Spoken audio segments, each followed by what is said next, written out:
Now, there's a wonderful work of Schopenhauer's. He says, when you reach a certain age, and he wrote this when he was, say, in his 60s or so, and look back over your life, it seems to have had an order. It seems to have had been composed by someone.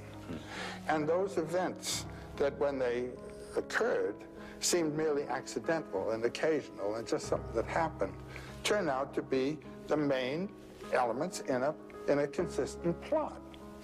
So he says, who composed this plot?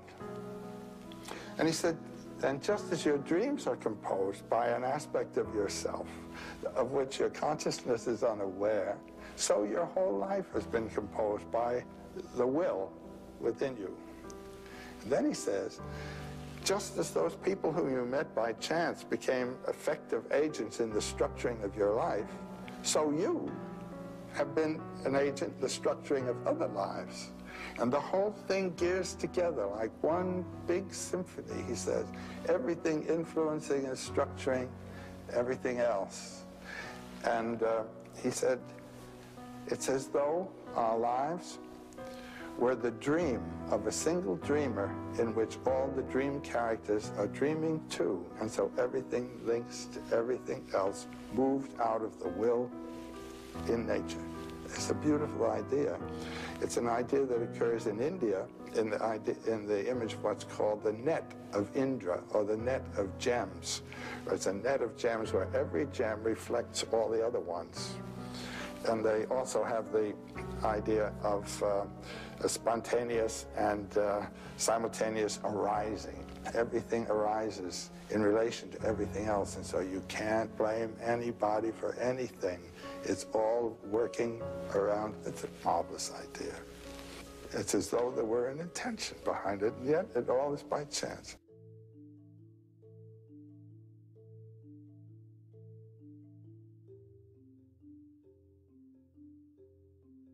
We can't have a mythology for a long, long time to come. Things are changing too fast. The environment in which we're living is changing too fast for it to become mythologized. You must realize... How do we live without myths, then? Well, we're doing it. The individual has to find the aspect of myth that has to do with the conduct of his life. I met a very wonderfully talented lady who's a political cartoonist, English lady, named Sue Coe. But when she saw Star Trek, it gave her a vision, not of a world necessarily that she could live in, but it gave her a vision that it gave her an understanding that there were people who were thinking those thoughts, the people who were making the show, plus the fact that it came at a very turbulent time when the future of society, the planet, everything was up for grabs. Nobody knew where we were going. But then there's another function, and that's the sociological one of validating and maintaining a certain society. That is the side of the thing that has taken over in our world. What do you mean? Ethical laws, the laws of life in the society. For the first time, people on television, people saw themselves. Not only did we not annihilate ourselves on this planet, but we are going forth. What progress? What with a sense of adventure? But then there's a fourth function of myth, and this is the one that I think today everyone must try to relate to. That's the pedagogical function, how to live a human lifetime under any circumstances. Myth can tell you that. I think this is going to be my basic prediction here, that Star Trek will become the blueprint for the 21st century. The philosophy, the ideals, the prime directive, they're all going to be a genetic map to for a better future, a better tomorrow, for better mankind. I don't think that it will ever die. I don't think something like that can ever die. You've got a phenomenon. After all, this is our 20th century mythology. That's big. I don't know. I hope it lasts forever. It's a good thing. As long as it's thoughtful, it's a good thing. Star Wars producer-director George Lucas. About 10 years ago, I set out to write a children's film. I had an idea of doing a modern fairy tale. Stumbled across A Hero with a Thousand Faces. After reading more of Joe's books, I began to understand how I could do this.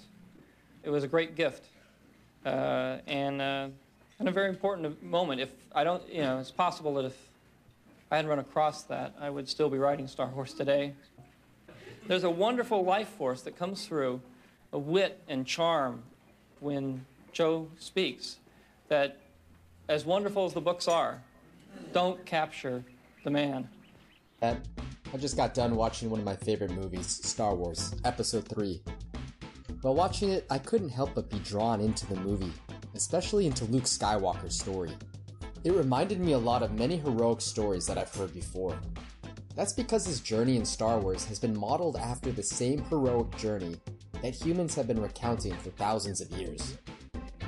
This is what some call the hero's journey. Others call this the monomyth. The idea of the hero's journey was first brought to light by Joseph Campbell in his book, The Hero with a Thousand Faces.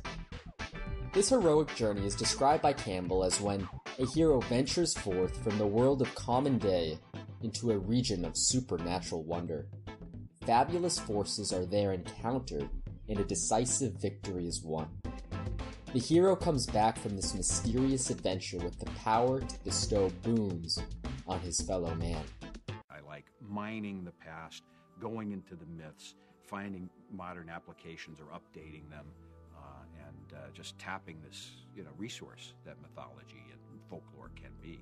My model for this is Joseph Campbell, who looked at certain patterns that show up again and again in the myths and the legends, and also in our own structure, the way we're built as human beings, in our dreams, in our psychology.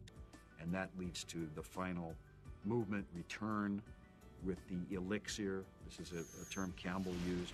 The elixir is some kind of magic thing like the golden fleece or the Holy Grail that brings back life into the culture. And so the idea is the hero has to go on a journey and learn some things and change and bring something back to share with everybody else, or it's a total waste of time.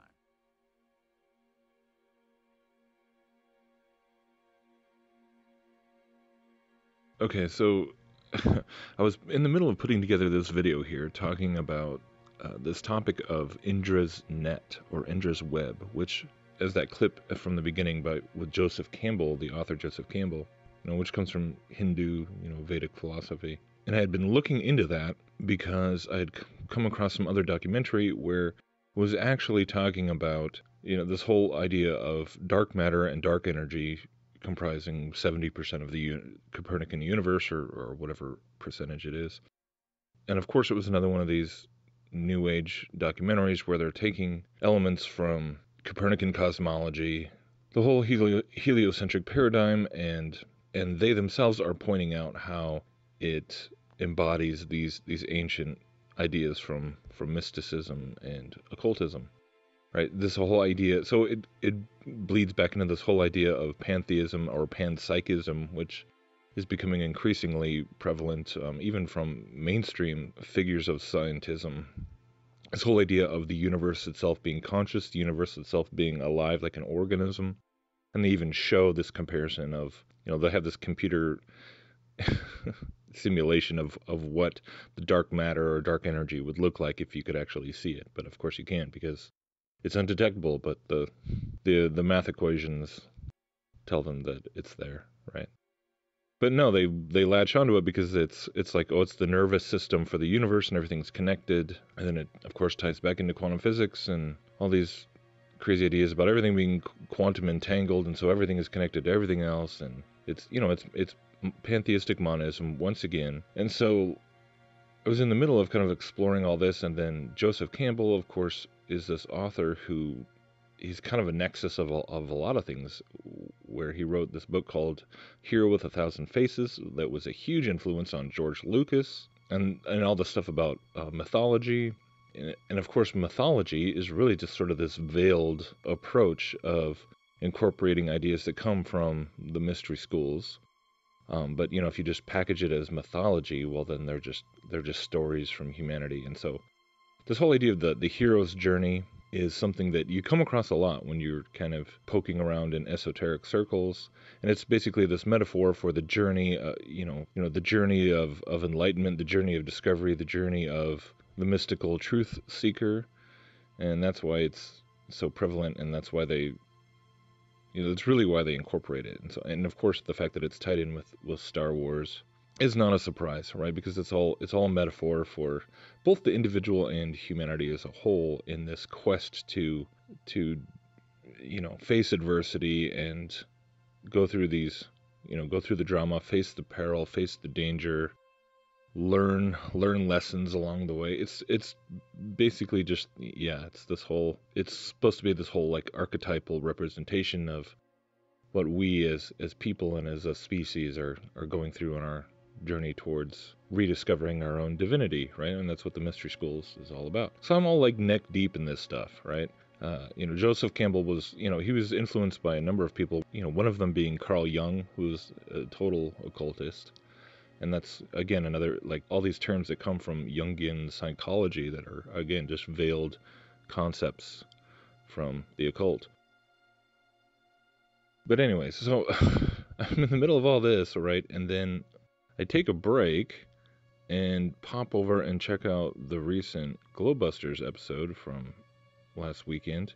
And they're talking about this syncretistic flat earth model that they're all really excited about, and I had this guest Martin on, and I tried to boil down some of the most pertinent clips, but I still ended up with like 10 minutes of stuff that was just incredibly revealing, and I'll try and play a few here, but without going overboard.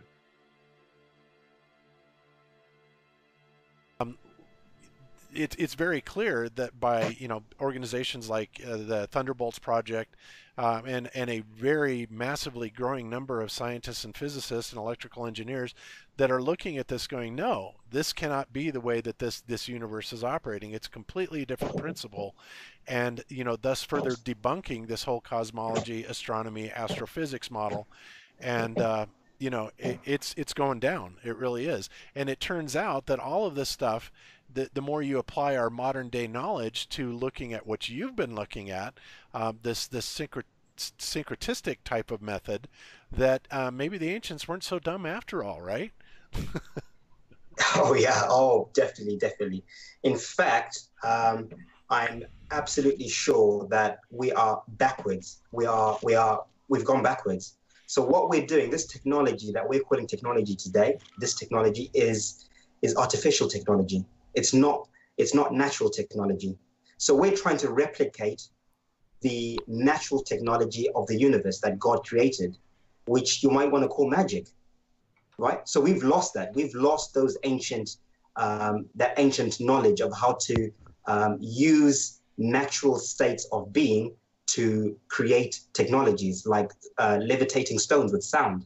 I'm sure you've come across those videos, sound resonance and frequency. So that's natural technology. So what we've done is we've actually gone backwards, and it's almost like now we're starting to rediscover those things and saying, well, actually, we need to move away from bits and ones and zeros and that sort of thing, and go back to seeing what sound and resonance and things in nature can do to advance us technologically. Yeah.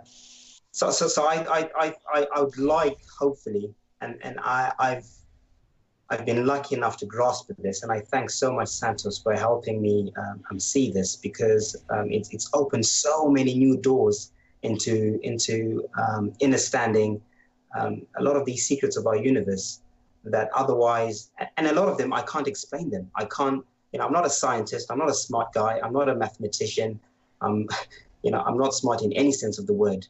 But when I learned to mix that spiritual element with the physical element, with the mind, body, and spirit, when I learned that alchemical process, everything just came together for me, and everything just starts to make sense. And you start seeing the world in a different way, because you're now using all your God-given senses. We're given these senses for a reason. You're given a mind, you're given a soul, you're given a body to use them. So it's really important, and I get frustrated when I see so much of that in the flat earth community, where so many people are either stuck in that religious box and it's all just, my book, my religion, or they're stuck in the science box and saying, I don't care about any of the, New Age stuff. They call it New Age. So New Age is just a derogatory term to try and discredit, this syncretic line of thinking. In the same way they've invented things like the word conspiracy theorist, So when you're in that conspiracy theorist world and you wake up to it, you realize that no, you're getting this whole conspiracy theorist tag wrong. It's an indoctrination. It's the same thing with the New Age. Why is the New Age thing a bad thing? Don't we want to get into a New Age? Isn't that what we want? Do we not want to get rid of the old age, the old paradigm, the old system? Yes. So you can see how these controllers have used these words to confuse us and manipulate us. So I get frustrated when I speak to flat and they're like, oh, that's New Age-ish. And it's like, well, isn't that what we want? Do we not want a New Age? A new age of thinking, a new age of behaving, a new age of discovery, a new age of pioneering science and spirituality and everything, our existence.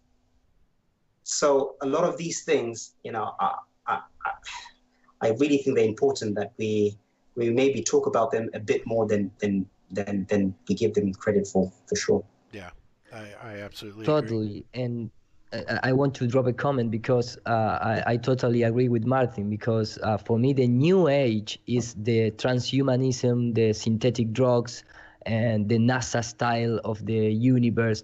But when you refer all these kind of things, there is the old age in fact. And if you want to look it in the better way, you can see, okay, is the old age or is a new age based on old knowledge? Because that guys live better than us. I don't mean in terms of politics and economics and that kind of stuff, but I mean in terms of the spiritual surrounding world. But I totally agree with Martin. The New Age word is put out there to confuse us, and the really New Age is based more in the technological mix with humans and the spiritual world than the really New Age meaning. But overall, I don't know, it's not that this is anything totally new. In fact, it's not new at all. What I was struck by was, I was thinking about this video that I made however long ago.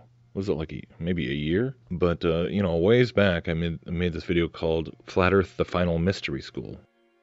And just exploring, because it was when Bob and Cammie and they were working on the heart map, or they were really first getting into all this stuff with Kenneth Wheeler and the electromagnetic, this model of the toroidal electromagnetic dielectric inertial plane, or whatever you want to call it. And really getting deep into the electromagnetics, and is this this is sort of the key to unlocking the flat Earth map and all this stuff. And it was very clear even then to see kind of where this was all going, and how this whole idea of solving the puzzle of the map and solving, trying to solve the mysteries of how does the Earth really work if it's an enclosed system or a flat Earth, to where you could really see how it is itself becoming a vehicle for people to get sucked further into all sorts of occult ideologies and esoteric doctrines and stuff, which were already there, but it's just reinforcing and pulling people deeper. And so now fast forward to here we are with this. They're coming out and just owning this whole idea of the New Age, and claiming that New Age, the term New Age, has been sort of weaponized in the same way that conspiracy theorist has been weaponized, right? And so it's this pejorative, negative connotation, and saying like, well, shouldn't we be wanting to be creating a new age? Shouldn't we be wanting to do that? And man, I was just blown away by just kind of looking back and seeing the progression and seeing it really come to fruition, seeing it pan out in the way that, this is exactly what I was sort of afraid of, or saw coming, and it's all like right on script, or just because it just speaks to the nature of the stubbornness of the human heart, right?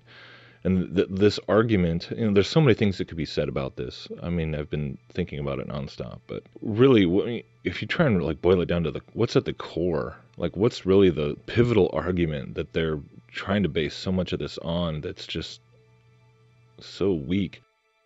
But again, and this is something you hear all the time. It's just this, it's just this rationale that tries to say that, yes, the New World Order elites, if you want to call them elites, the controllers, the powers that should not be, whatever, that they're lying to us about all these things, and they're deceiving, and they're, murdering and killing, and all they do is lie, but they have to tell us the truth, when it comes to the occult knowledge, when it comes to the occult truths that supposedly they know, and they're using it against us. And this is the idea that to me is like, and it's just, I'd be tempted to laugh and ridicule it if it wasn't so tragic, and it wasn't just such a sad state of affairs that people really do convince themselves of this, despite just the ridiculous amount of evidence and the insane amount of information that just destroys this idea, like backwards and forwards. And so again, here's another perfect example, looking at Joseph Campbell and George Lucas, and this whole idea of the hero's journey and mythology being embedded, and Indra's net being represented by Copernican, so the whole idea of syncretism, what they're actually talking about the Globebusters episode's like three hours long or something like that, so there's a whole lot that they say in there. But one of the things they're talking about, he's explaining with the syncretism, is that so when you buy into this idea that the occults, because of karma or whatever your rationale is, that they have to reveal certain truths about the electromagnetism being basically the core of, the magic that they have learned to wield against us, right? That in this ancient wisdom that the ancient shamanic peoples and different cultures have all knew, and we're all in tune with, and we've lost it, and they've hidden it from us, and all these ridiculous claims. And so he's talking about how even in the globe model, even in the Copernican cosmology, there are certain truths that are still embedded in there that, we can decipher, and that we can glean from it and not throw the baby out with the bathwater, essentially. That's what he's saying. So, again, this is kind of something that I've been talking about over the past couple of years now. The more I started to really study what science says about the universe and about just the whole Big Bang cosmology, and learning more and more about how many parallels and how it really does embody and encapsulate the same ancient pantheistic concepts of a self-creating universe, a self-organizing universe, this whole idea that, especially once you get into the weirdness of all the claims made by quantum physics and everything. But even before that, it's there. It all comes out of Kabbalah, really. The whole idea of the planets and this being a planetary system, and how there's these spheres. These all existed in the realm of the occult with Kabbalah and the whole idea of like nuclear fusion and fission. This was alchemy. This existed. These as concepts. These all go back to ancient Hinduism, Eastern mysticism, ancient Greece. Which is inseparable from the mystery schools. This is where it all comes from, all as concepts, and then eventually got fleshed out through, the quote-unquote Enlightenment and the scientific revolution and all these things, and supposedly were discovered. But every, time and time again, as concepts, they existed first as teachings within the occult realm. So here we have these guys, Bob, Jaron, Iru, and their guest Martin talking about, and they're all on the same page here. They're all just super excited about this whole idea of the syncretistic flat earth model, where essentially, yeah, it's all about embracing every last piece of pantheistic monism. Bob goes so far as to say, he's just regurgitating the same thing we've heard from Eric Dubay about how God was basically bored and wanted to divide himself up and have an adventure and so that's why he had to kind of fracture himself, fractalize himself into individual, the main consciousness, the cosmic consciousness fractures itself into all these individual consciousnesses, which is us, and then our task is to go through life and go through the journey and go through the adventure and go through all these experiences, and which requires, dualism. So all these temporary expressions of good and bad and right and wrong and up and down are necessary for the sake of the story, for the sake of the journey, in order to have the adventure, you need the protagonist and the antagonist, right? So this is the whole argument, and it's nothing new under the sun. But seriously latching onto this, because it's just, it all boils down to the same old seduction of being your own God, being God, not having to answer to a higher authority that is separate from you, that was eternal, that created you from nothing, but to where it's all about, whatever way works for you, you kind of choose your own flavor, choose your own style of self-actualized godhood, but it's all the same belief system in the end. And that's, of course, what is always the claim. It always comes back to this central idea of the perennial philosophy, which says that all religions teach the same core thing, right? Deep down, they're all revealing the same underlying truths and the same underlying things. And so that's why, of course, flat Earth, in a lot of ways can easily feed into that, because when people start looking into flat Earth and taking it seriously, and then studying what all the different ancient cultures believed about, an enclosure and it being a flat enclosed system, they have all these various differences, but then there's all these commonalities, of course. And not just even about it being enclosed, but then when you get into things like the axis point, the axis mundi, and you compare that with this toroidal sort of vortex idea that has to do with, and it's not that and of course, people who've been watching my stuff for a matter of time have known that I'm not saying that I don't think that there is indeed probably some reality to this. I think it's pretty safe to say that there's probably something to this idea of, there's a magnetic center. We all, that's undisputable. And everything having to do with the luminaries is somehow tied into this electromagnetic vortex. And it's definitely tied into how a lot of things work. It's not that it's all nonsense. There is a string of truth kind of weaving through even all the pagan mythologies and the pagan ancient cosmologies.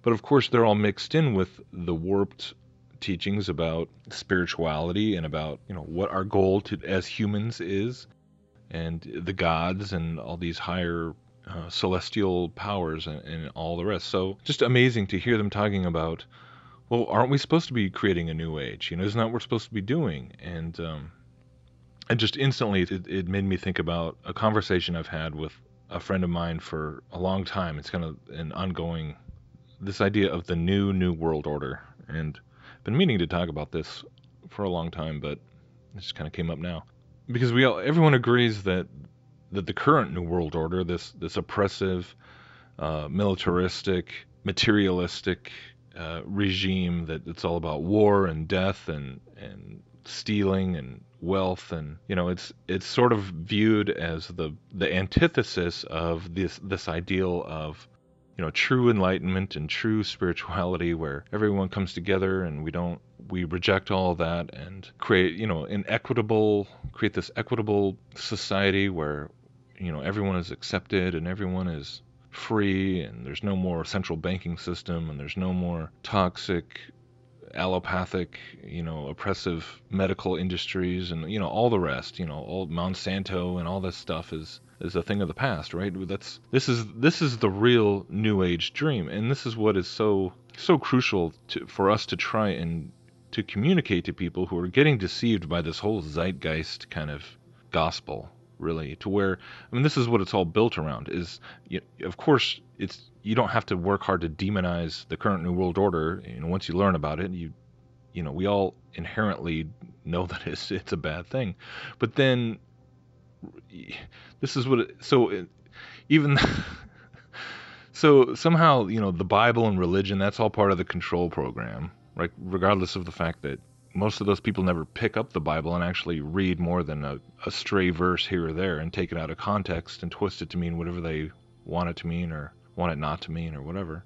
But then the occult teachings, the Luciferian teachings, that these controllers that you hate, these elites, these New World Order, child sacrificing, Bohemian Grove, sex partying, Satanists, they've still got, there's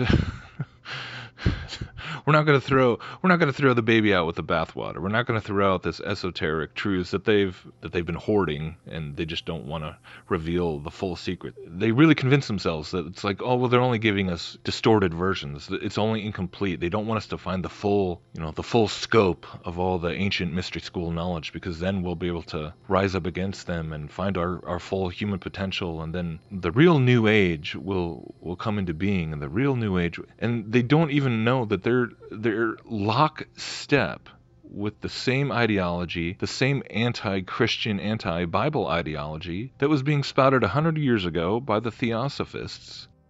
And shame on you for not actually bothering to learn about what their plan is, what the secret doctrine is all about, what Blavatsky and Alice Bailey were all talking about. Like, you're right according to script. The people that the Lucius Trust, the Lucifer's Trust, who created the UN, the current New World Order. There's only one spiritual truth claim. There's only one spiritual belief system that they are adamantly opposed to, that they want to eradicate from the earth, and that is biblical Christianity. Absolutely. And so when people say religion and the Abrahamic, really they're talking about Christianity. The gospel that says, no, there's no other way but the cross. Forgiveness of your sin. There's no salvation apart from Jesus Christ. This is what the occultists hate, the Theosophists hate, this is what the New World Order elites hate. And somehow you think that that is really what is your enemy too.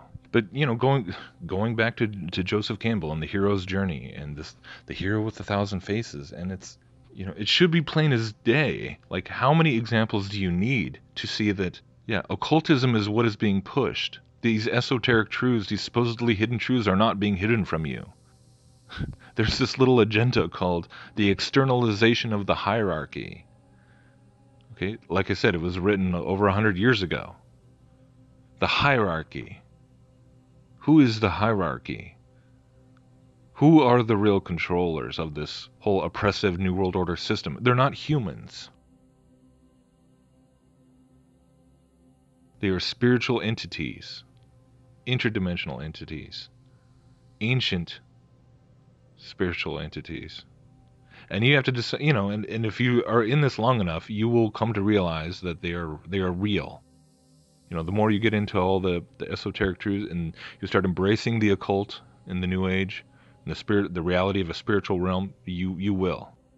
Whether you experience them directly or just realize that enough people out there also have experienced them and believe in them, that they're real, right? It's not just humanity in this system, in this creation. And either you're going to buy into the pantheistic monism, which, all of these entities, all of these consciousnesses, all of these intelligences are all sort of different little fractalized pieces of the greater cosmic consciousness, and so therefore none of them are all good and evil, and so therefore we can all kind of just make our own way, and we're all on this ladder back to divinity, back to the source. Or you might want to stop and consider what the Bible says, that there was a creator God, eternal, separate from his creation, because he created it out of nothing. It wasn't an extension of himself, it wasn't an emanation of himself. It's a separate thing, designed with a free will, a true free will, so that it could truly love, because without free will, there's no such thing as true love or true obedience or true relationship. Either you're a robot or you have to have the ability to disobey. Without sin, there's no such thing as... So it's totally different than this whole sort of convoluted argument about, oh, God, the monistic God had to create dualism in order to have this adventure and, sort of create amnesia for himself and rediscover himself. Because really, what you're doing, just like Joseph Campbell says at the beginning, you can't blame anyone for anything, because it's all part of God.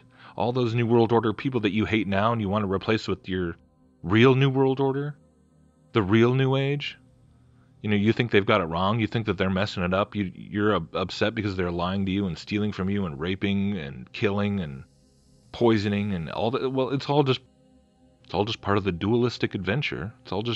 They're as much of God as you are. They are just as inherently divine, and there's no such thing as judgment or evil or, objective morality from an objective moral lawgiver, being God. That doesn't exist. So yeah, who are you upset about? Who are you mad at? What are you fighting against exactly? You're just embrace the story, man. Just embrace the dance.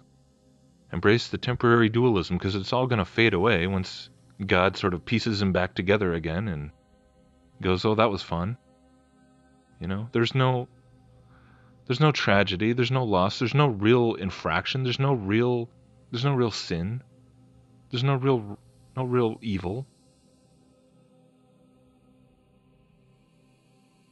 It's all just temporary dualistic polarization in order to, God to entertain himself by dissociating himself. Basically, I never thought of it that way, but that's exactly kind of what you're essentially describing. A schizophrenic God who dissociated himself into billions and billions of little consciousnesses to have this whole big play that doesn't mean anything, because it's all one thing. It's all meaningless. And nobody can fully live that way. These ideas are always great when it's like, oh yes, get your oppressive religious biblical God away from me with his oppressive moral expectations and guidelines. Get that off my life, get that off my body, get that off my time and my money and my, I'm the king of my own little kingdom.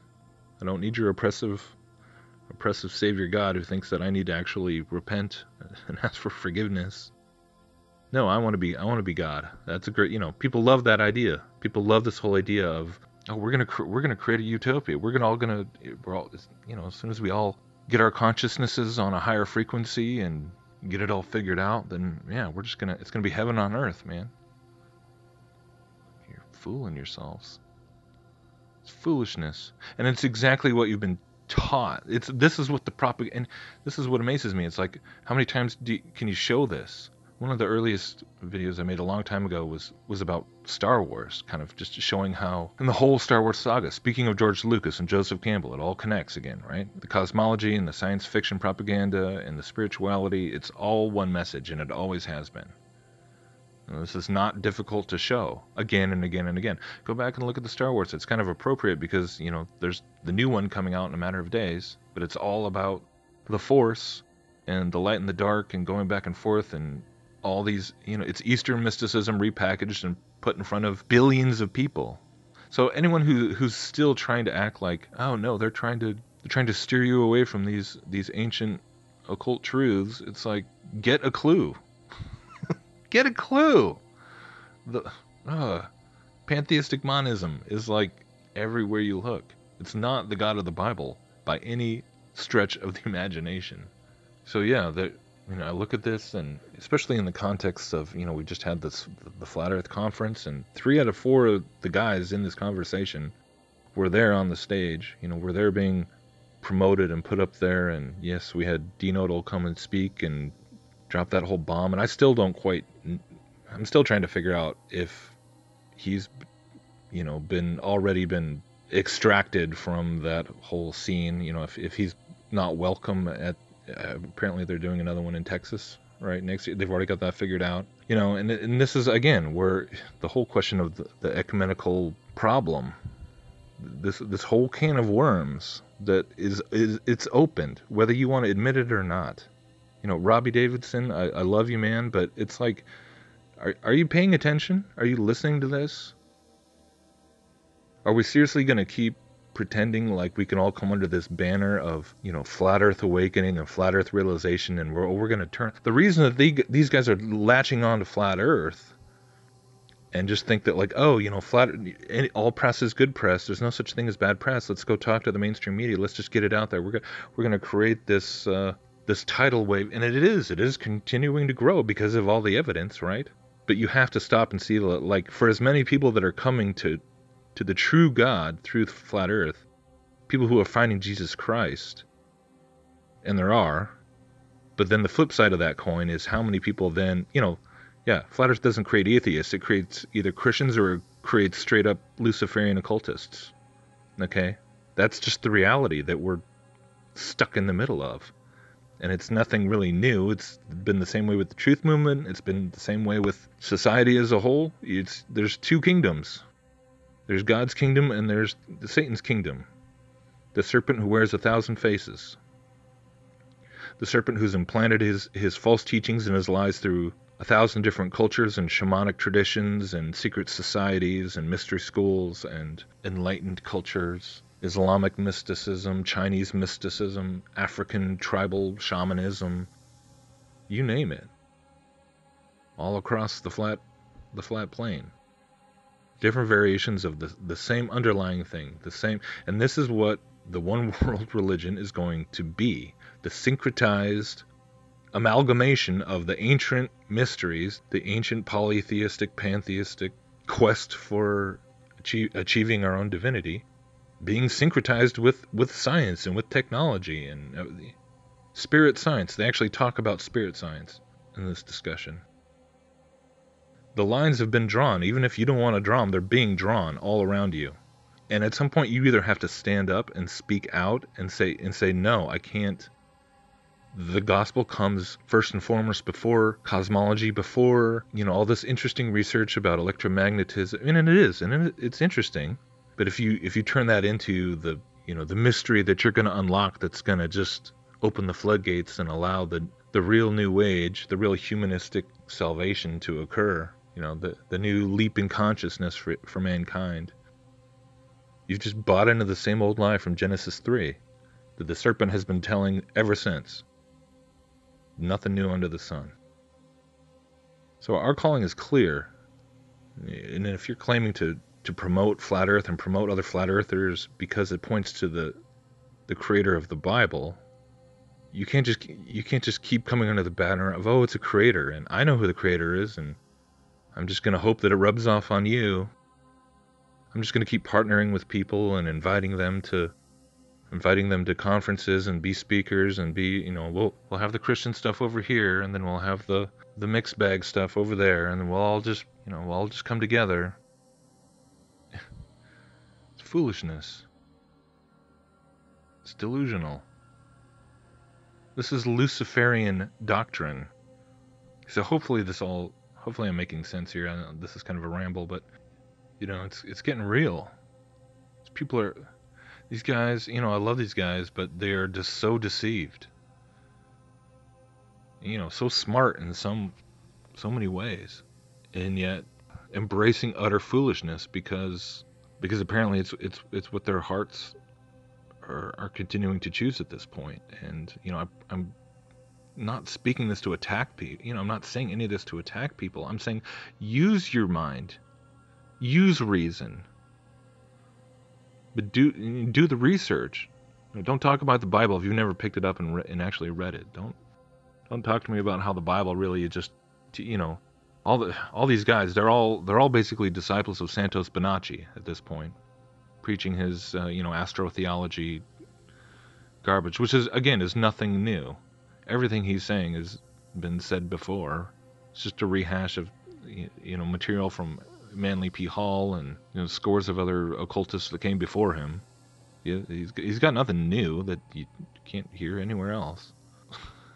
It's patently untrue.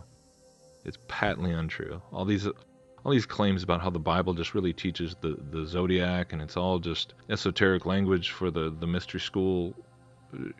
It is utter nonsense. It's so pitifully indefensible that it honestly always feels like it's beneath me to ever even try and take somebody by the hand and walk them through. Just pick a chapter, pick one chapter of anywhere in the New Testament, or especially the Gospels, because they take one little thing that Jesus said and they turn it into, oh, this is symbolism for the sun god and all this. You got to read more than one verse, guys. I mean, it's just sad. It is sad how intellectually bankrupt that idea is. I mean, it's a joke. Astrotheology is a joke. Santos Bonacci does not have any truth to give you. And all this idea, don't get me started on all the stuff about breaking down, what they call etymology and breaking down words. And bringing out all the secret meanings, and we can unpack all the. It's like this is, I mean, talk about just being led in circles. But the bottom line is, it's like, guys, wake up. You know, for anyone who's still listening, you know, I'm not, you know, I'm not making these videos at this point or speaking about this because I'm under any delusions whatsoever as to, you know, turning the majority, even within the flat Earth camp, which is, of course, is a minority of a minority of a minority, because I know that this New Age deception, the spiritual deception, this dream about finally achieving the new world order, the true New Age that will, you know, put the power back in the hands of the people and restore peace and justice back to the galaxy. And it's like, yeah, did you guys watch Star Wars? Does this sound familiar? The rebels fighting the Empire? The evil Empire? Right? The Emperor knew how to use the Force too. He just used it for the dark side. We got to use it for the light side. We got to use the white magic. We got to use it for good. We got to use it to set all the people free. And then we'll, you know, have a party with the Ewoks. And it's like, come on, guys. The Bible says that the fact that we long for a better future, we long for this, you know, heaven to finally come down to earth, for all this crap to be over. That is a longing that comes from the soul of people that know that there really is wrong in the world. There really is evil. There really is sin. There really is wrongs that need to be righted. There really is a reckoning and accounting that must happen. Things need to change. At some point, all this needs to stop. And it will. Because the Creator himself is going to come back and call all things into account. But it's not just all going to dissolve and be reabsorbed back into him, and it's all just, oh, that was fun. No, it's going to be a real reckoning. It's going to be a real judgment. And the devil and his angels are going to really be judged, and all those who followed him. And that's why this is serious. That's why this is no game. That's why this is no petty, oh, you're just creating division. No, this is, if there's anything worth dividing over, this is it. Who cares about anything else, really? If you want to believe in the globe and space, knock yourself out. Do you know who the Creator is? Do you know what he's calling of your life? Do you understand, are you able to actually explain what evil is? Not just in the world around you, not just in those elites, but in your own life. Have you really been able to deal with that problem? Or are you just want to keep putting your hope in meditation and aestheticism and crystals and, you're gonna learn the secrets of vibrational energy and cymatics and electromagnetism, and that's gonna deal with the evil that's in your own heart? I don't think so. Only Christ can do that. Only the Spirit of Christ, who died for your sin and my sin, and who rose again, and who is alive right now, and is listening to you right now, only he can deal with that. Only he can set you free. None of this other stuff can ultimately save you. Doesn't matter how much we figure out about the electromagnetic nature of the flat enclosed earth or whatever models we come up with, no matter how much you learn about ancient civilizations and ancient technologies, and it will not save you. All these ancient esoteric truths, they're just endless mazes. It's just like the Mandelbrot set, which I like it because it's like a perfect metaphor for the whole occult. It never ends. It's a bottomless pit. It's dazzling to the eye. It seems really amazing and really deep and really spiritual. It's nowhere. There's no end. There's no answers. There's no truth. It's just endless fractalizations of meaninglessness that looks like meaning because it's ordered and there's this amazing design, but there's nothing there. It never goes anywhere. There's no conclusion. There's no satisfaction. There's no salvation. There's no freedom. It's just an endless rabbit hole. It's an endless pit. It's an endless labyrinth. That's what all the mystery schools are. and you just keep chasing this carrot on a stick until you die. And then you face the real creator. And you're not some tiny little piece of him, but you don't have to wait till then. You can wake up and seek the real creator of heaven and earth right now. There's no secret to it. You can just talk to him. You can just start asking him, to show you what the truth really is. Ask him. You don't have to be sure that he's there, but you can talk to him. I challenge you, I dare you to just ask God to show you that he's real. All right, I love you guys. I'm going to end this.